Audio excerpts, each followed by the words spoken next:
Okay. So thank you all for coming. Thank you on Zoom. Thank you here at the Osterville Village Library. Welcome to our first performance table read of We Are Not Dead Yet, which is a play by Sandra Lee Bolton, who's here in the audience today. Thank you, Sandra, for bringing that to us.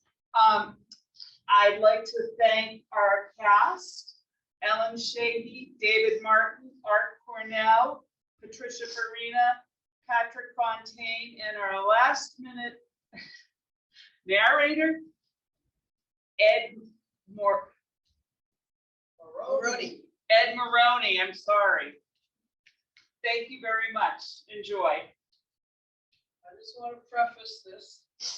I would like people to know that this is a short script, and it's a comedy, and it takes place in a residence in a nursing home, and it's about an older married couple that plan this beautiful, pleasant day, and part of this pleasant day is going to be a visit to a rehabilitation center to visit the husband's father. Well, the day doesn't exactly pan out the way it's planned, and things happen. Things happen in life, and it's one mishap after another. But what's exciting about it is how they handle it and how they get over these obstacles. So I'm so pleased we have these great actors here to read the script, and it's a table read. A table read is one of the most important things a screenwriter can have, because it gives me the opportunity to hear the dialogue between the characters and how they affect one another, the tone and the pace of the screenplay.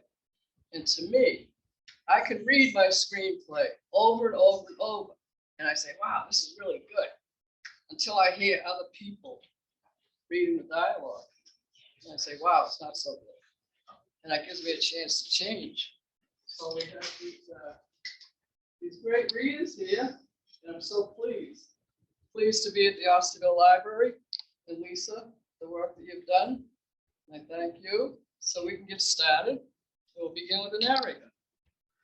A kitchen in a residence in the city. Sheila Acorn, 70s, semi-retired English tutor, very stylish for her age, and her gentleman husband, Bud Acorn, 75, retired scientific engineer. They're standing by a table with a bouquet of flowers and a packet. Bud kisses Sheila on the cheek, then hands her an envelope. Happy Valentine's Day. Oh, so sweet. Thank you. Flowers are lovely. Bud looks at his We watch. better get going. We have all day. What's the rush? I just like to go and get back. Jesus, 75 years old and still hyper.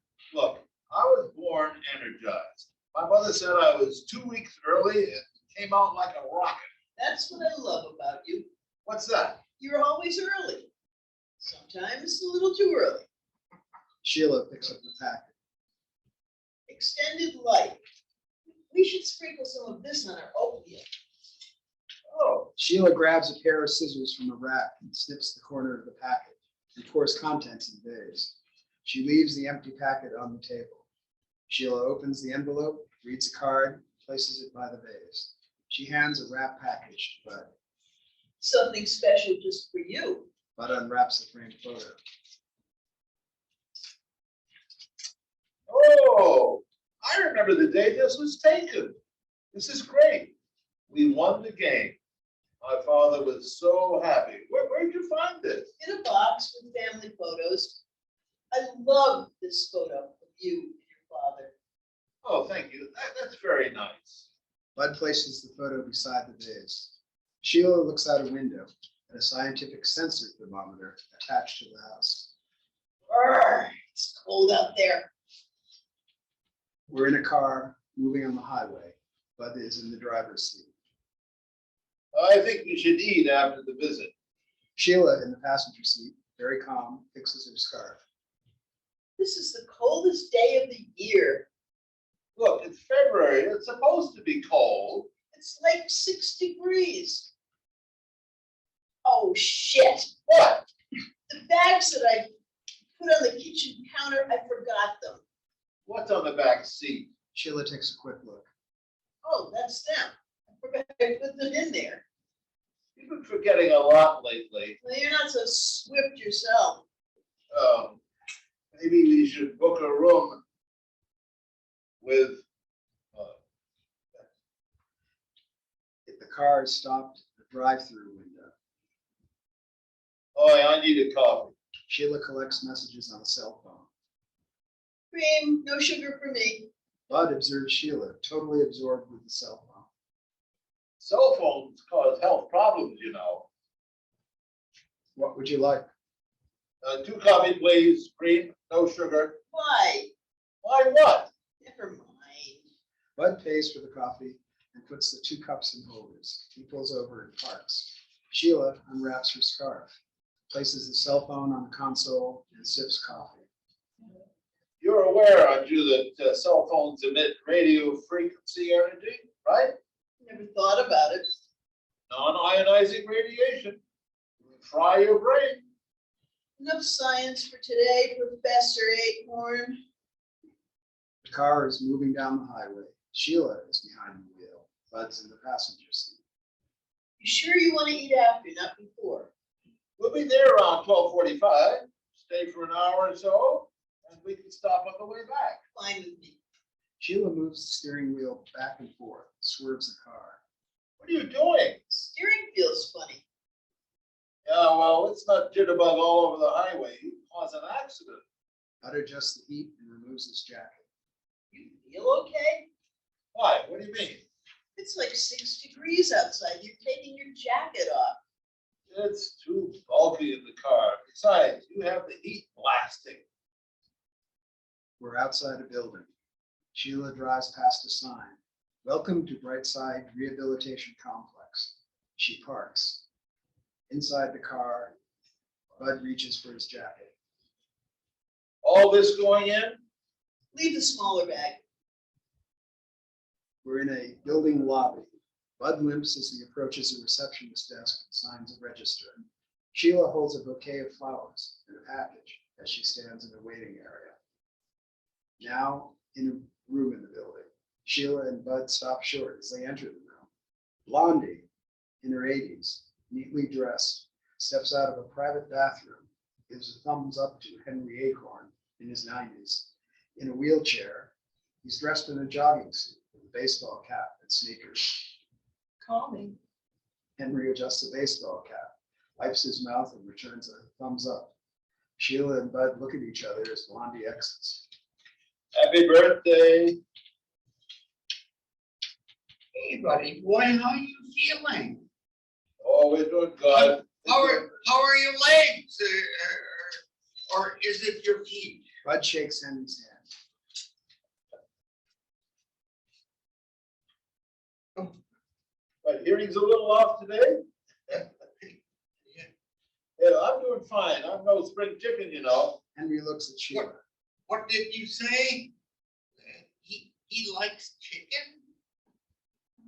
Well, the flowers are beautiful. I love roses. What are you doing? You look great. Sheila places the flowers and package on the table. She gives Henry a hug. You smell real good. What is that? Henry reaches for an Old Spice deodorant in his pocket, hands it to Sheila. Sheila removes the cap. And Blondie gave it to me. She likes it. Blondie? Who's Blondie? My new friend. She just left. Bud looks at Sheila and shrugs.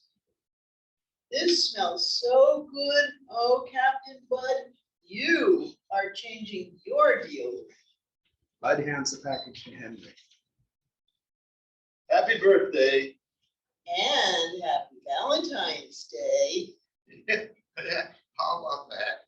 Henry fumbles with the package. Sheila helps him unwrap the framed photo of him in his 30s and Bud a teen in a baseball uniform. Ooh, this is such a nice picture. Sheila pats Henry's arm. Henry stares at the photograph. Bud watches Henry, then looks out a window. Sheila places the photograph on the bureau. She pats Bud's back. You won the game. The lobby of the building. Bud puts his jacket on as he shuffles through the lobby to the sign-out desk. Sheila zips her jacket, puts on her hat and gloves. She grabs a magazine, the Senior Citizen Gazette, from a table with a sign that says, "Take one." What's wrong with your foot? Oh, my gout is raging. Don't they have some kind of socks for that? A pill or something? You know, Dad recognized the picture. He remembers. Even though he had a mini stroke, his memory is coming back. Photos are great. And by the way, what's with Blondie and the deodorant? I do believe Henry is rehabilitated. Oh, my foot is killing me. Bud zips his jacket. Little blue pill good for gout? That's good for stiffness. I'm not talking about that one, the other one. What other one? I don't know. I thought there was another one. Car is moving down the highway. Bud's behind the wheel, Sheila in the passenger seat. The car moves slowly, then a loud bang. Oh, that's it. We're not going anywhere. Bud pulls off the road into a rest area. Bud limps, Sheila walks around the car. No, front wheel detached. Look at it. It broke off the axle. What? How does this happen? It's freezing out. At the rest area, in the car with the motor stopped running, Sheila is in the passenger seat. She removes a card from her wallet and punches numbers into the cell phone. Bud, behind the wheel, turns the hazard lights on. Hello, we're in need of road assistance. Yes, this is Sheila Acorn. Yes, 212-3456, between exit 65 and 66 East. 2 hours? Sheila ends the call. Of course, coldest day of the year, dead batteries, wheels falling off cars. Shouldn't we call Uber or something? Uber? Don't they kidnap people or something? Cut it out. This isn't funny. Nope, I'm not leaving the car here. Sheila reaches in the rear seat of the magazine. Why not? We can have AAA tow it to the garage for repair. Well, we have plenty of gas and a good heater. Any energy bars around? Sheila reaches in the back and grabs the bag, pulls out a box of chocolates. This is dinner. I should have brought my farmer's almanac. What does your farmer's almanac say about gout? It's not a health book, you know, although it does mention the health of crops. Okay, enough with the almanac. Did you know that heat generated by frequency from 2 cell phones could cook an egg? I hate eggs. We should have eaten before the trip. Sheila props the cell phone in the console, flips pages in the magazine. So what do you want to do? Bud opens the window 2 inches, adjusts the heat. We'll wait for AAA. This is a round trip from hell. Henry's doing well. And who the hell is Blondie? His girlfriend. Your dad has a girlfriend. Oh, cut it out. Time passes in the rest area. It's late afternoon. A police cruiser parks beside the car. An officer, in his 40s, walks around the car. Dispatch, this is car 33 on location. Checking on the 1046 that we got that call about. Oh, for Christ's sakes, what's happening here? Dispatch, I've got 2 occupants of the vehicle. I've got one male, he's got his mouth open, he looks lifeless. I've also got a female. She's got a box of chocolates and a phone on her lap. This is a code 1, dispatch. The officer taps on the window, grabs the door handle. Hello, Oh, Bud Sheila, turns his Sheila, head, wake up. snaps to attention. We're saved. Sheila turns her head, looking like she's bleeding chocolate from her mouth. Outside the car, sounds of sirens in the distance get closer. Later, hours later, the Acorns' residence in the kitchen. Sheila at the counter with a jar of peanut butter makes 2 sandwiches. Bud sits at the kitchen table, stares at the flowers, card, and photo. Sheila places the sandwiches and the magazine on the table and sits. I am so tired, I don't even know if I can lift this sandwich. I can tell you, the police really went beyond the call of duty on that one. Who would have thought we'd be delivered home in an ambulance? No, hospital emergency room isn't exactly home. They actually thought we were trying to kill ourselves? 2 people stretched out with the motor running in a dead sleep. What would you think? Valentine's Day sweetheart suicide written all over it. Well, AAA will deliver the car back as soon as they get caught up. We're lucky the wheel didn't fall off while we were driving. It's hanging on by the fender. We're lucky we're alive, sitting here eating peanut butter sandwiches. By the way, why do you always buy creamy? That's what I like. Well, I like chunky. Did you ever wonder how many peanuts are in a jar of peanut butter? All the time. Really? No. Sheila pauses as she turns pages in the magazine. You know, thank you for going with me to visit Dad. This is one trip I'll never forget. Oh, I miss him. Sheila continues flipping pages. You know, we should sign up for some of the stuff at the senior center. All kinds of stuff in here. I don't like being around old people. I find it's depressing. Old people that are sick. Sheila holds up the magazine to show a picture. Look, you can learn how to carve a duck. Sheila continues reading the magazine. Yoga for beginners. What's better than that? For beginners? Absolute beginners. Perfect for me. I don't have to know what I'm doing. Love that. Sheila gets up from the table. She removes a carton of ice cream from the freezer and a bottle of beer from the refrigerator. She places 2 glasses on the counter, pours beer in the glasses, and plops a scoop of ice cream on top. She hands one to Bud. What kind of a concoction is this? A beer float. Oh, this is one I'll never forget. It's good for gout. Fix you right up. I read that in one of those cure-all newsletters. Well, we might have to get our stomachs pumped out after this one. Peanut butter sandwiches, a beer float, and now, what's better than that? Sheila reads from the magazine. They're having a casting call at the senior center. For what? They're going to film a movie with a cast of senior citizens. Well, what's it called? We're not dead yet. What? That's the name of it. Want to audition? Why? Because we are not dead yet. And I want to be married to a movie star. Do you want my autograph now or later?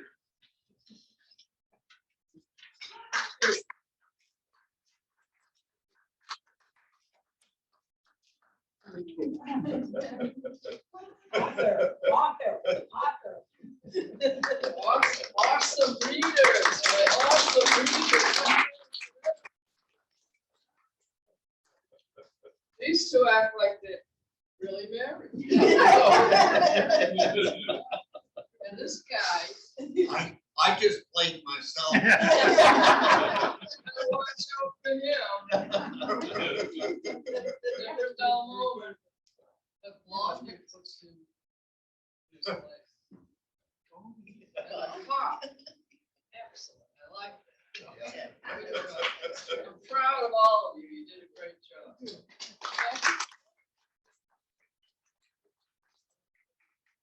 Oh, we disconnect this. And Ed, our narrator, good job. You feel like you were going right along with them? Yeah? Okay, where is Lisa? Does anybody have any questions? Oh, no, yeah, why was, did you get to watch somebody having lunch? That was fun.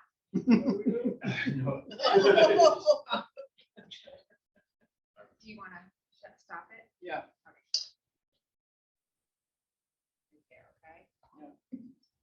This is Kathy. She's my personal traveling engineer. I know how to press end. Which is a skill I'll lose by the time I go to nursing home. Oh, really?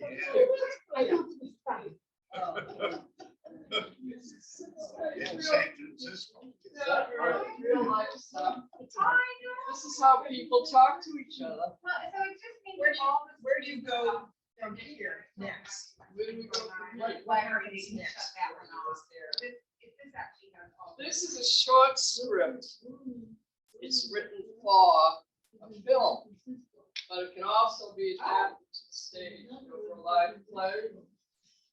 So at this point, if somebody wants to produce it as a one-act play, as a live play, the script's available for that. Or if somebody wants to do a short film. I produced and directed a short film, but I'm not about ready to do another one. If somebody else would like to do it, the script is available. I want to tell you one thing. This deodorant that Henry has is called Captain. And there's a little anecdote with this. My granddaughter came over to visit one day, and Bill, my husband, had just gotten out of the shower. And he had on a white t-shirt, and he goes walking by. My granddaughter looks at me and says, "Man, he smells really good. What is that?" I said, "That's his new deodorant." And that's how that line was put into the screenplay. It just so happens, Henry happened to have this, the same kind. Same. Yeah, Captain. And then I was in the store one time, and this fella is looking at all the deodorants. You know, Old Spice has a whole line of deodorants, all different kinds. And this guy, he's like rubbing his bodies, and he's looking at all the different deodorants. He's picking them up and looking at them. And I said, "Hey," he says, "What?" I said, "Get the Captain." I said, "You'll have the girls waiting in line." Grab it. Like one? Yeah.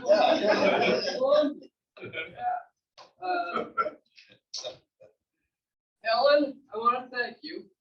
She's the one that planted the seed to do this here at the Osterville Library. And she, We thank the library, they do a fantastic job.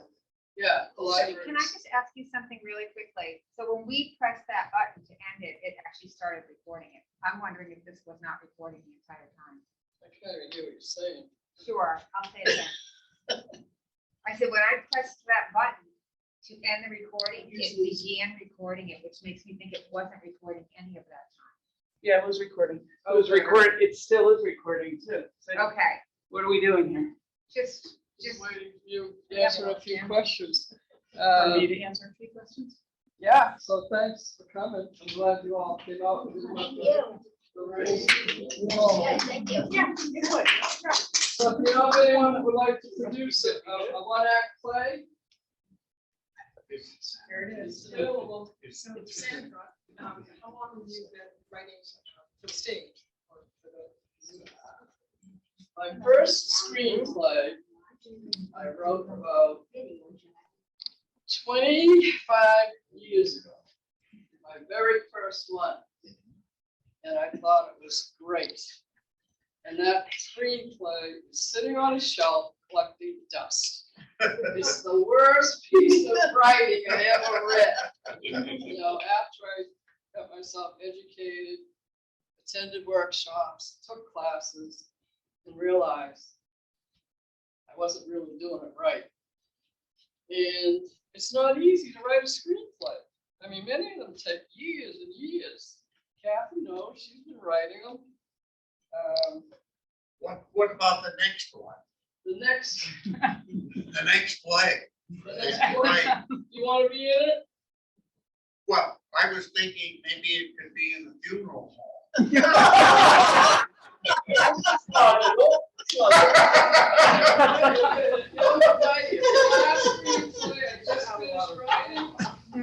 title is A Funeral Guide. It's about a guy that's born into a family of funeral directors. born and raised, generation after generation, and he hates it. He hates being a funeral director. He wants to be a stand-up comic. You want to read that one? Sandra, Yes. you have a couple of comments from your Zoom audience. And let me put my glasses on so I can read them to you. Lois Cronin said to all of you, bravo all, with a round of applause. And then she said, I got a message when it started that it was recording, so that's good. We know it recorded. And then Ann Larardi said to everyone, funny and crazy like life and coupledom. So nice job, and thank you Zoom attendees.